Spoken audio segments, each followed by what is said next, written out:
புலிகளுடன் சண்டைகள் மூழுகின்ற பட்சத்தில் இலகுவாக நகர்ந்து யாழ் நகரையும் அங்கு நிலை கொண்டிருந்த விடுதலை புலிகளின் தலைமையையும் கைப்பற்றும் திட்டத்துடனேயே இந்திய படையினர் யாழ்கோட்டையில் நிலை கொண்டிருந்தார்கள். 1987 ஆண்டு அக்டோபர் மாதம் 11 நள்ளிரவு புலிகளின் தலைவரை உயிருடன் கைப்பற்றுவதற்காக வென்று இந்திய படையினர் மேற்கொண்டிருந்த பாராசூட் தரையிறக்க தாக்குதல் நடவடிக்கை மாத்திரம் இந்திய படையினர் நினைத்தபடி வெற்றிகரமாக முடிந்திருந்தால் அவர்கள் எண்ணம் நிச்சயம் ஈடேறியிருக்கும். ஆனால் புலிகளின் எதிர்த்தாக்குதலும் அதில் புலிகள் அடைந்திருந்த மிகப்பெரிய வெற்றியும் இந்திய படையினருக்கு பாரிய ராணுவ பின்னடைவை ஏற்படுத்தியிருந்தது.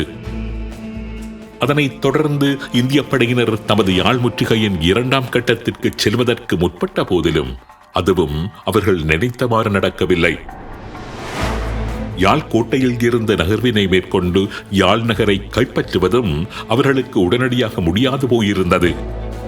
யாழ்கோட்டை வாயில்களை அடுத்து புலிகள் அமைத்திருந்த பலமான கட் அவுட் நிலைகள் இந்திய படையினரின் எந்த ஒரு நகர்வினையும் சாத்தியமற்றதாக்கியிருந்தது.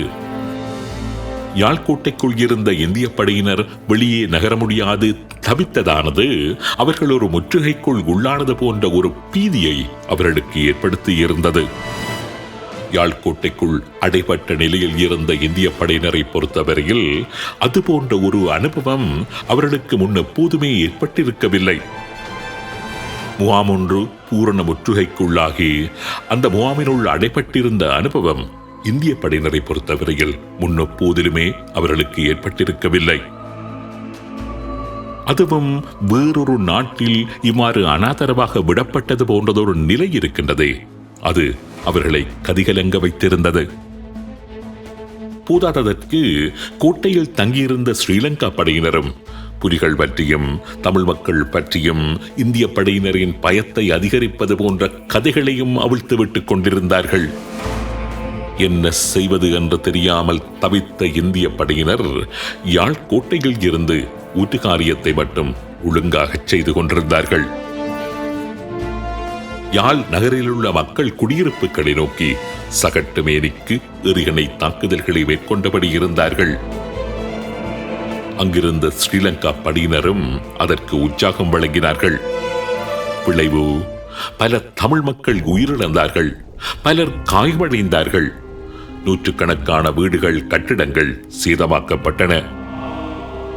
தமிழ் மக்கள் மறுபடியும் ஒரு அகதி வாழ்க்கையை நோக்கி செல்வதற்கு நிர்பந்திக்கப்பட்டார்கள். யாழ்குடாவை கைப்பற்றுவதற்கும் யாழ் கோட்டையினுள் அடைபட்ட நிலையில் புலிகளின் முற்றுகைக்கு உள்ளாகியிருந்த இந்திய படையினரை மீட்பதற்கும் புலிகளை ஒழிப்பதற்கும் என்று இந்திய படையினர் பலாடியில் இருந்து பல முனைகளிலும் நகர்வுகளை ஆரம்பித்திருந்தார்கள். ஒரு பாதையினூடாக நகர்வினை மேற்கொண்டிருந்த இந்திய படையினரின் ஒரு பிரிவு யாழ்ப்பாணத்தின் குறும்புராய் பிரதேசத்தை வந்தடைந்த போது மற்றொரு அனர்த்தம் நிகழ்ந்தது.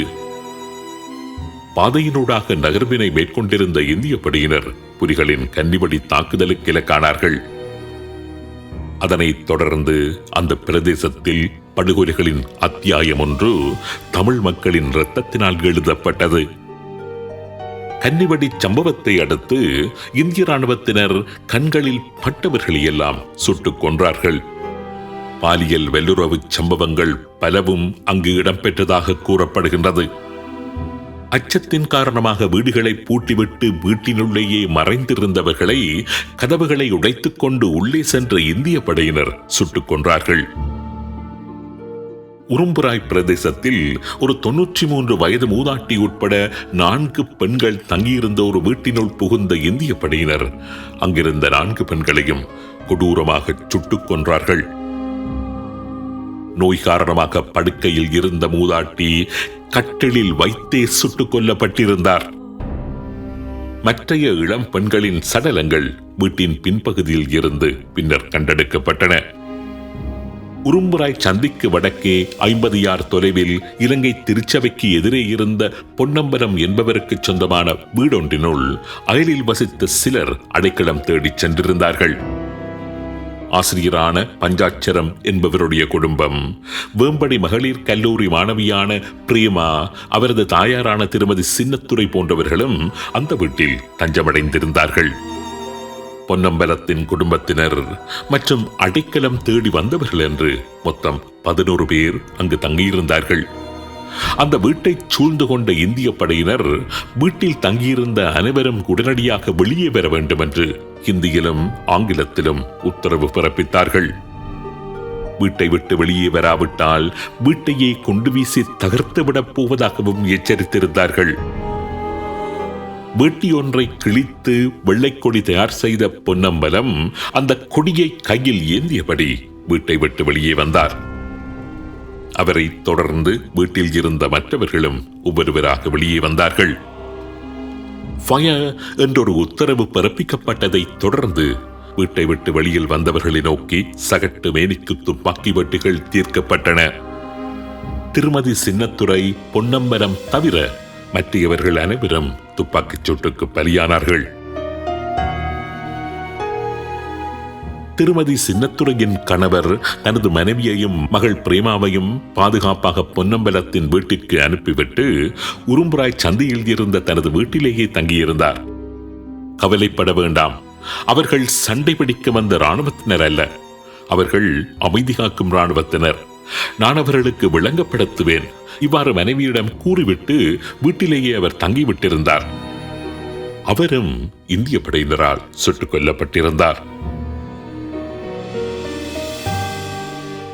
வயது முதிர்ந்தவர்களும் பெண்களும் குழந்தைகளுமே அந்த பிரதேசத்தில் அநேகமாக கொல்லப்பட்டிருந்தார்கள்.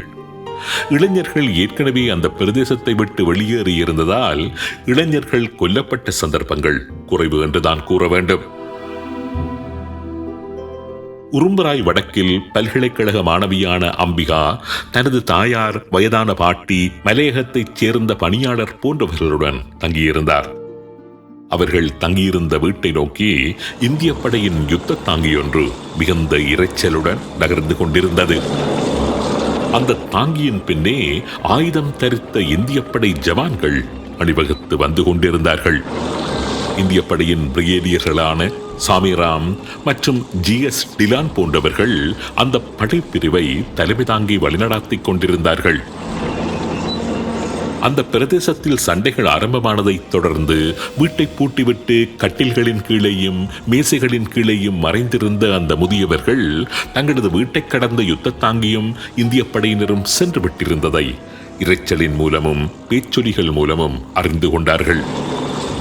ஆரவாரங்கள் ஓய்ந்து சிறிது நேரத்தின் பின்னர் அந்த வீட்டில் இருந்த முதியவர் மெதுவாக எழுந்து வீட்டின் கதவை திறந்து கொண்டு வெளியில் சென்று நிலைமையை அவதானிப்பதற்கு எத்தனித்தார். அங்கிருந்த எவருமே இந்திய படையினருக்கு கொஞ்சமும் பயப்படவில்லை. சண்டைகளின் இடைநடுவில் சிக்கிவிடுவோம் என்கின்ற பயம் அவர்களுக்கு இருந்ததை தவிர ஸ்ரீலங்கா ராணுவம் போன்று இந்திய படையினர் அப்பாவி மக்களை கொலை செய்து விடுவார்கள் என்கின்ற அச்சம் அங்கிருந்த முதியவர்களுக்கு சிறிதும் இருக்கவில்லை.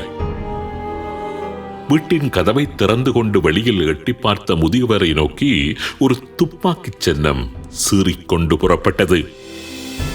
இந்திய யுத்த தாங்கிகளின் பின்னால் மறைந்தபடி வந்திருந்த படை வீரர்களில் சிலர் அந்த பிரதேசத்தில் ஏற்கனவே பதுங்கி நிலையெடுத்திருந்தார்கள். அவர்களில் ஒருவனே முதியவர் மீது துப்பாக்கிச் சூட்டை மேற்கொண்டிருந்தான். எந்தவித சத்தமும் இடாது அந்த முதியவர் சரிந்து கீழே விழுந்தார்.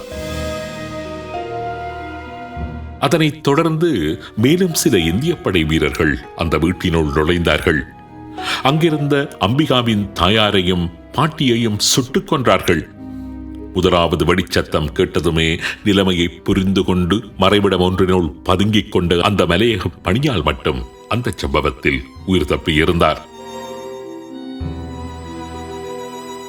இந்திய படையினர் அந்த பிரதேசத்தில் அந்த 2 நாட்களிலும் மேற்கொண்ட கொலைகள் எண்ணில் அடங்காதவை. பல கொலை சம்பவங்கள் அங்கு இந்திய படையினரால் மேற்கொள்ளப்பட்டிருந்தன. அநேகமான சம்பவங்கள் பற்றிய செய்தியை வெளியில் தெரிவிப்பதற்கு கூட எவருமே மிஞ்சாத வகையில் பல குடும்பங்கள் ஒட்டுமொத்தமாக அழிக்கப்பட்ட சம்பவங்களும் அங்கு இடம்பெற்றிருந்தன. அந்த பிரதேச மக்கள் இன்றுமே கண்டும் கேட்டும் அறிந்தும் இருக்காத பல அவலங்களை அந்த சந்தர்ப்பத்தில் அவர்கள் அனுபவிக்க நேர்ந்தது. அந்த பிரதேசத்தில் வசித்து வந்த சிவப்பிரகாசம் என்கின்ற நபர் யாழ் பல்கலைக்கழக ஆசிரியர் சங்கத்திடம் இவ்வாறு கூறுகின்றார். எனது வீடு அமைந்திருந்த அரை மைல் சுற்று வட்டாரத்திற்குள் மாத்திரம் 18 பொதுமக்கள் இந்திய படையினரால் கொல்லப்பட்டார்கள். அவர்களில் 7 பேர் மட்டுமே ஆண்கள். அவர்களும் 60 வயதை கடந்திருந்தவர்கள் என்று தெரிவித்திருந்தார். 47 வயது வர்த்தகரான இலகப்பிள்ளை ஏகாம்பரம், 30 வயதான அவரது மனைவி டொரத்தி, 3 வயது மகள் ஷெரின் ஒரு வீட்டில் தங்கியிருந்தார்கள். அந்த பிரதேசத்தில் தொடர்ச்சியாக வந்து விழுந்து வெடித்துக் கொண்டிருந்த எறிகணைகளினால் அதிர்ச்சியுற்ற அவர்கள் ஒரு கட்டத்தில் வீட்டை விட்டு வெளியேறி பாதுகாப்பான ஒரு கட்டடம் ஒன்றில் தங்குவது நல்லது என்று நினைத்து வீட்டை விட்டு பின்வாசல் வழியாக வெளியே வந்தார்கள். அங்கு பதுங்கியிருந்த இந்திய படையினரால் அவர்கள் அத்தனை பேரும் சுட்டுக் கொல்லப்பட்டார்கள். ஏகாம்பரத்தின் வீட்டுக்கு அடுத்ததாக டொரத்தியின் மைத்துனி திருமதி சீனித்தம்பியின் வீடு இருந்தது. திருமதி சீனித்தம்பி, அவரது தாயார், அவரது சகோதரன், 7 வயது குழந்தை ஒன்று என்று பலர் அங்கு தங்கியிருந்தார்கள். அவர்களது வீட்டின் கதவை உடைத்துக் கொண்டு உள்நுழைந்த இந்திய படையினர் வீட்டில் இருந்த அனைவரையும் சுட்டுக் கொண்டார்கள். அவர்களது உடல்களையும் ஏற்கனவே கொல்லப்பட்டிருந்த ஏகாம்பரம் தம்பதிகளின் உடல்களையும் அருகில் காணப்பட்ட குழி ஒன்றினுள் போட்டு கிரவல் கற்களினால் மூடியிருந்தார்கள். சிறிது காலத்தின் பின்னர் அந்த குழியை தோண்டிய போது ஏகாம்பரம் தனது குழந்தையை அணைத்தபடி எலும்புக்கூடாக காட்சி அளித்ததாக ஊர் மக்கள் தெரிவித்தார்கள். இதே போன்று உரும்புராய் பிரதேசத்தில் இருந்த ஒவ்வொரு வீட்டிலும் ஒவ்வொரு சோகச் சம்பவம் இடம்பெற்றிருந்தது. தங்களது இளம் பிள்ளைகளை பாதுகாப்பாக ஏற்கனவே வெளியே அனுப்பிவிட்டு வீடுகளில் தங்கியிருந்த வயது முதிர்ந்தவர்களே அநேகமாக அங்கு கொல்லப்பட்டிருந்தார்கள். வீடுகளுக்குள் நுழைந்த இந்திய படை வீரர்கள் அங்கு தங்கியிருந்த முதியவர்களை இரக்கம் இன்றி சுட்டுக் கொண்டிருந்தார்கள். உரும்புராய் பிரதேசத்தில் மாத்திரம் இவ்வாறு கொலை செய்யப்பட்டவர்களின் எண்ணிக்கை 100க்கும் அதிகம் என்று உத்தியோகப்பற்ற கணிப்புகள் தெரிவிக்கின்றன. இந்திய படையினர் ஈழமண்ணில் புரிந்த கொடுமைகளுள் அவர்கள் தமிழ் பெண்கள் மீது புரிந்த பாலியல் வன்முறைகள் இருக்கின்றனவே, அவைகள்தான் இன்றைக்குமே இந்திய படையினரையும் அந்த படையினருக்கு கட்டளையிட்ட ராஜீவ்காந்தியையும் ஈழத்தமிழர்களால் மன்னிக்கவே முடியாத சம்பவங்கள். அந்த கொடுமைகளின் சில அத்தியாயங்களை இந்த தொடரின் அடுத்து வருகின்ற நிகழ்ச்சிகளில் பார்ப்போம்.